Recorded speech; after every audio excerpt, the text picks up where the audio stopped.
നമസ്കാരം. കിസാൻ കൃഷിദീപത്തിൻ്റെ പുതിയൊരു തളത്തിലേക്ക് എല്ലാ പ്രേക്ഷകർക്കും സ്വാഗതം. കൃഷിയിലെ ജൈവ വഴികൾ തേടിയുള്ള കൃഷിദീപത്തിൻ്റെ യാത്രകളിലൊന്നിലാണ് എത്നോ മെഡിസിനിൽ ശാസ്ത്രജ്ഞനായ ഡോക്ടർ സജീവ് കുമാറിനെ കണ്ടുമുട്ടിയതും കഴിഞ്ഞ ഓണക്കാലത്തെ കൃഷിദീപത്തിൻ്റെ സംപ്രേഷണത്തിൽ പാഴ്ചെടികളെ അഥവാ കളകളെക്കുറിച്ചുള്ള ആശയങ്ങൾ അദ്ദേഹം നമ്മോട് പങ്കുവച്ചതും. ഈ അടുത്ത് നിയമസഭ സമ്മേളിച്ച ഒരു ദിനം ഉച്ചനേരത്താണ് കളകൾ ഉപയോഗിച്ച് തയ്യാറാക്കിയ വിഭവങ്ങളുമായി ഡോക്ടർ സജീവും വൈക്കത്തെ അനാമയ ഓർഗാനിക് ക്ലബ്ബും ചേർന്ന് നമ്മുടെ നിയമസഭാ സാമാജികരെ വരവേറ്റത്.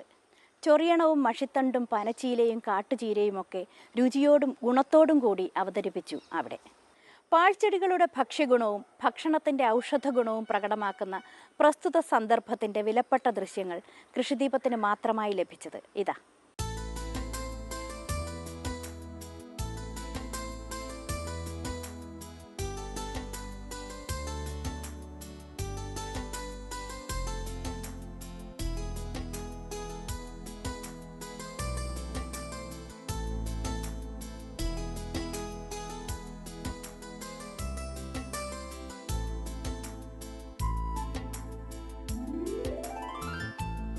ചൊറിഗണം എന്നു പറഞ്ഞാൽ ചൊറിയുന്ന ചെടികളുടെ ഗണം. ചൊറിയണം എന്നും ഇവറ്റ അറിയപ്പെടുന്നു.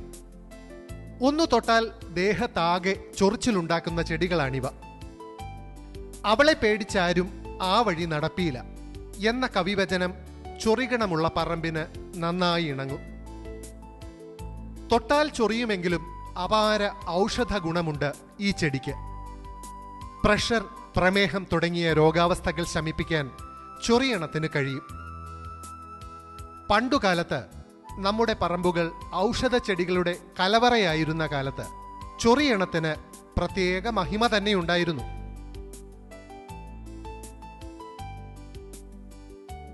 കർക്കിടക മാസത്തിൽ കഞ്ഞിയുണ്ടാക്കാൻ ശേഖരിച്ചിരുന്ന ഈ ഔഷധികൾ പൂർവികരുടെ ആരോഗ്യം കാത്തുസൂക്ഷിച്ചിരുന്നു. എന്നാൽ പിന്നീട് ഇങ്ങോട്ട് പറമ്പുകൾ കുറയുകയും വീടുകൾ കൂടുകയും ചെയ്തപ്പോൾ ഔഷധ ചെടികൾ കാണാ കാഴ്ചയായി. ചൊറിയണവും മഷിത്തണ്ടും തകരയുമൊക്കെ കാണാമറയത്തായി. വർഷത്തിൽ ഒരു കർക്കിടക കഞ്ഞിക്ക് ശേഖരിക്കാൻ പോലും കിട്ടാനില്ലാത്ത സ്ഥിതിയായി. എന്നാലും പറമ്പിലെ ഔഷധികളുടെ മഹിമ അറിഞ്ഞും പറഞ്ഞുമറിഞ്ഞ ഇന്നത്തെ തലമുറയിലെ ചിലരെങ്കിലും ഈ അമൂല്യ സമ്പത്തിനെ പരിചയപ്പെടുത്താനായി യത്നിക്കുന്നു. ഡോക്ടർ സജീവും അനാമയ എന്ന പ്രസ്ഥാനവും ഈ വഴിയിൽ സഞ്ചരിക്കുന്നു.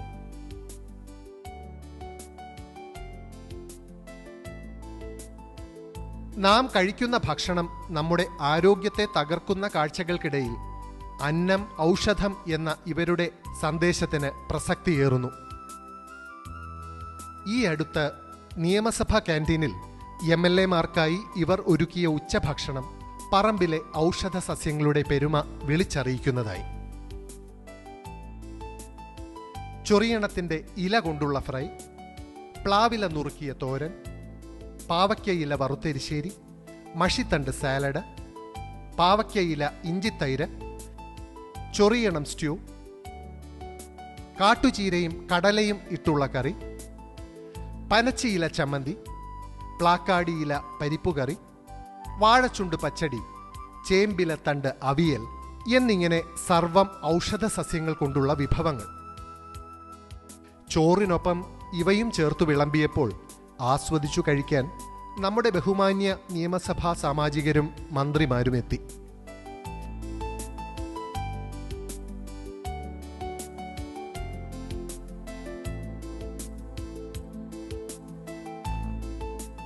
ഡോക്ടർ സജീവ് കുമാർ നല്ല ആതിഥേയന്റെ റോളിൽ തിളങ്ങി.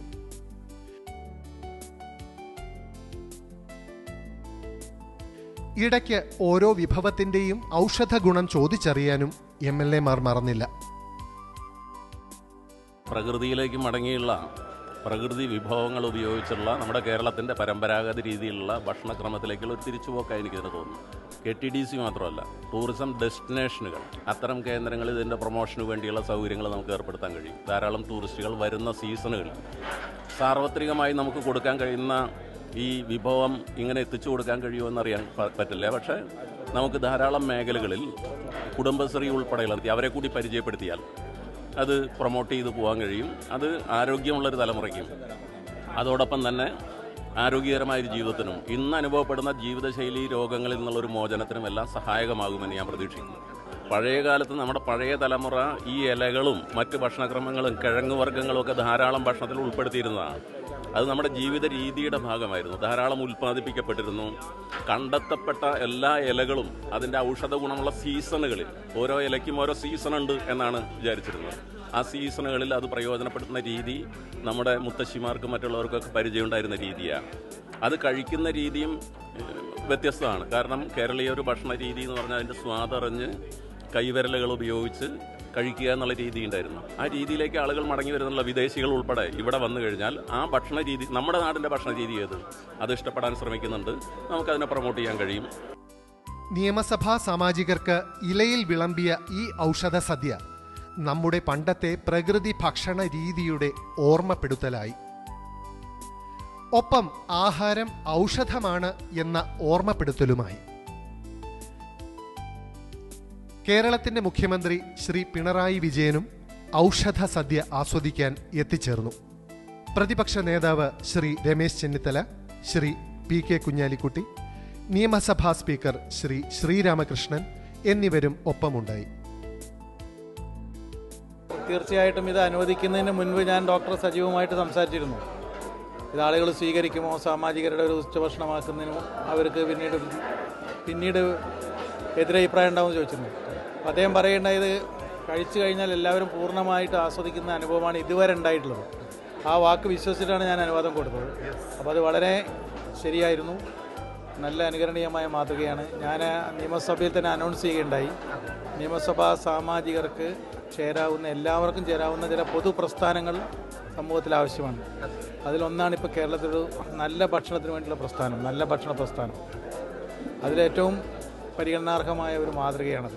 വളരെ ചൊറികണ ഉൾപ്പെടെ, മഷിത്തണ്ട് ഉൾപ്പെടെ, താളും തകരയും ഒക്കെ നമ്മുടെ പറമ്പുകളിലൊക്കെ വേസ്റ്റായിട്ട് പോവുകയാണ്. അപ്പോൾ കഴിഞ്ഞ ദിവസം ഡോക്ടർ സജീവ് എന്നോട് പറയുണ്ടായി, ഇതുപോലെ നാട്ടിൽ ഒരു പഞ്ചായത്തിലോ ഒരു മുനിസിപ്പാലിറ്റിയിലോ ഒക്കെ തന്നെ കൊടുക്കാൻ വേണ്ടുന്ന താളും തകരയും ചൊറിയണവും ഒക്കെ നമ്മുടെ നാട്ടിലുണ്ട്.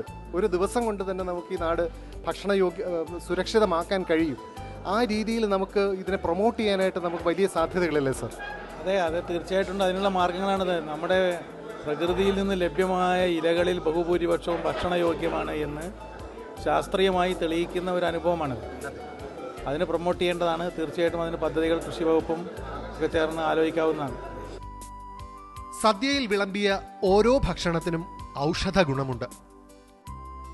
മഷിത്തണ്ട് സാലഡ് ശരീരത്തിലെ അമിതോഷ്ണം കുറയ്ക്കും. പാവയ്ക്കയില ഇഞ്ചിത്തൈര് ഗ്യാസിനും പുളിച്ചു തികട്ടലിനും ഒറ്റമൂലിയാണ്. ചൊറിയണം സ്റ്റ്യൂ പ്രോട്ടീൻ സമൃദ്ധമാണ്. കാട്ടുചീര കടലക്കറി തൈറോയിഡ് പ്രശ്നങ്ങൾക്ക് പ്രതിവിധിയാണ്. പ്ലാവില തോരൻ പ്രമേഹ രോഗികൾക്ക് ആശ്വാസം പകരും. ചേമ്പിൻ തണ്ട് അവിയൽ അസ്ഥി തേയ്മാനം ചേർക്കും. ഇങ്ങനെ പറയാൻ ഔഷധ വീരഗാഥകൾ അനേകമുണ്ട്. കേരളത്തിൽ പാരമ്പര്യ ഔഷധ സസ്യങ്ങളുടെ പ്രചാരത്തിന് കൃഷിവകുപ്പ് പ്രത്യേക പദ്ധതി കൊണ്ടുവരുമെന്ന് കൃഷിമന്ത്രി ശ്രീ VS സുനിൽകുമാർ പറഞ്ഞു. നമ്മൾ ഈ ചൈനയിൽ നിന്നുള്ള പല ഇലക്കറികളും വില കൊടുത്ത് വാങ്ങി വലിയ വലിയ വീടുകളിലൊക്കെ ഉപയോഗിക്കുന്നുണ്ട്. സത്യം പറഞ്ഞാൽ അതിനേക്കാൾ വളരെ ഔഷധ ഗുണമുള്ള, അതിനേക്കാൾ മിനറൽസും അതുപോലെ ഒരുപാട് നമ്മുടെ രോഗപ്രതിരോധ ശേഷിയും ഒക്കെ വർദ്ധിപ്പിക്കുന്ന മനുഷ്യ ആരോഗ്യദായകമായിട്ടുള്ള ഒരുപാട് ചെടികൾ പണ്ട് കാലം മുതലേ നമ്മൾ ഉപയോഗിച്ചിരുന്നതാണ്. ഓരോ കാലഘട്ടത്തിന് ഇപ്പം മഴ പെയ്യുമ്പോൾ തകര ഉപയോഗിക്കും, ചേമ്പന്താൾ ഉപയോഗിക്കും. ഇതെല്ലാം ഓരോ രോഗത്തിനും കൂടിയുള്ളതാണ്. ഇതൊക്കെ പണ്ട് നമ്മുടെ ഭക്ഷണത്തിന് പാകമായിരുന്നു, ആരും പറയാതെ തന്നെ. അപ്പോൾ അതിലേക്കുള്ള തിരിച്ചുപോക്ക് നമ്മൾ ജനങ്ങളോട് ഒരു സന്ദേശമായിട്ടും ക്യാമ്പയിനായിട്ട് കൊണ്ടുവരാൻ ഉദ്ദേശിക്കുന്നത്. ഇപ്പോൾ ഈ ഒരു പരിപാടി തീർച്ചയായിട്ടും അതിന് പറ്റിയൊരു കാര്യമാണ്. കാരണം ഈ ഭക്ഷണത്തിൻ്റെ രുചിയേക്കാൾ ഉപരി ഭക്ഷണം എന്ന് പറയുന്നത് നമ്മുടെ ആരോഗ്യത്തിന് വേണ്ടിയിട്ടുള്ളൊരു സംഗതി കൂടിയാണ്. ഭക്ഷണമാണ് ഔഷധം എന്നുള്ളതാണ് പണ്ട് മുതലേ നമ്മുടെ മലയാളികളുടെ ഒരു രീതി. ഭക്ഷണമാണ് വിഷം, അല്ലെങ്കിൽ ഭക്ഷണമാണ് നമ്മുടെ ശരീരത്തിന് ഏറ്റവും അപകടം ചെയ്യുന്നതെന്നാണ് ഇപ്പോൾ ആധുനിക മെഡിസിനൊക്കെ പറയുന്നത്. നമ്മൾ കഴിക്കാൻ പാടില്ലാത്ത കഴിക്കാൻ നമ്മളോട് പറഞ്ഞിട്ട് അത് കഴിക്കാൻ പാടില്ല എന്നുള്ള അർത്ഥമില്ല. കഴിക്കേണ്ടത് നമ്മൾ രോഗിയാണെങ്കിലും കഴിക്കാം. ഈ പറഞ്ഞിരിക്കുന്ന ഒന്നും ഒരു രോഗിക്കും കഴിക്കാൻ പാടില്ലാത്തല്ല, എല്ലാം നമുക്ക് എല്ലാവർക്കും കഴിക്കാവുന്നതാണ്. ഭക്ഷണം എന്ന് പറഞ്ഞാൽ കഴിക്കാൻ പാടില്ലാത്തല്ല, കഴിക്കേണ്ടതാണ്, ഔഷധമാണ്. പക്ഷെ നമ്മൾ ഭക്ഷണം അത് പോയി അതിനകത്ത് ഒരുപാട് രാസവസ്തുക്കളും വിഷപദാർത്ഥങ്ങളൊക്കെ ചേർത്ത് നമ്മളതിനെ മലീമസമാക്കിയതാണ്. തിരിച്ച് നമ്മൾ ഔഷധദായകമായിട്ടുള്ള ഭക്ഷണം കഴിക്കാൻ ആളുകളെ പ്രേരിപ്പിക്കണം, അത് ആളുകളെ പഠിപ്പിക്കണം. അപ്പോൾ അത് പഠിപ്പിച്ചു കൊടുക്കേണ്ട സ്ഥിതിയാണുള്ളത്. അപ്പോൾ അതുകൊണ്ട് ഇതൊക്കെ വളരെ നല്ലൊരു ക്യാമ്പയിനാണത്. ജൈവ രീതിയിലേക്കുള്ള ചുവടുമാറ്റം ഇന്ന് നമ്മുടെ കാർഷിക വ്യവസ്ഥയിലെ കാലഘട്ടത്തിൻ്റെ ഒരു അനിവാര്യതയാണ് എന്ന് ഏവരും മനസ്സിലാക്കുന്ന അവസ്ഥയിലേക്ക് എത്തിയിരിക്കുന്നു. നമ്മുടെ കൃഷി സമ്പ്രദായങ്ങളും ഭക്ഷണശീലങ്ങളുമൊക്കെ പ്രകൃതിയോടിണങ്ങിയ രീതിയിലേക്ക് മാറുവാൻ ഇനിയും വൈകിക്കൂടാ. കൃഷിദീപത്തിൻ്റെ ജൈവ വഴികൾ തേടിയുള്ള യാത്രകൾ ഇത്തരം സദ്ഫലങ്ങളും പ്രവർത്തനങ്ങളും പ്രേക്ഷകരിൽ എത്തിക്കുക എന്ന ലക്ഷ്യം വെച്ചുകൊണ്ട് തന്നെയാണ്.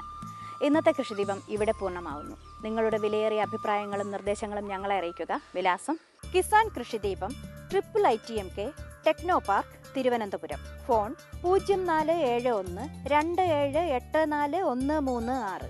Email info@kisankerala.net. Website www.kisankerala.net.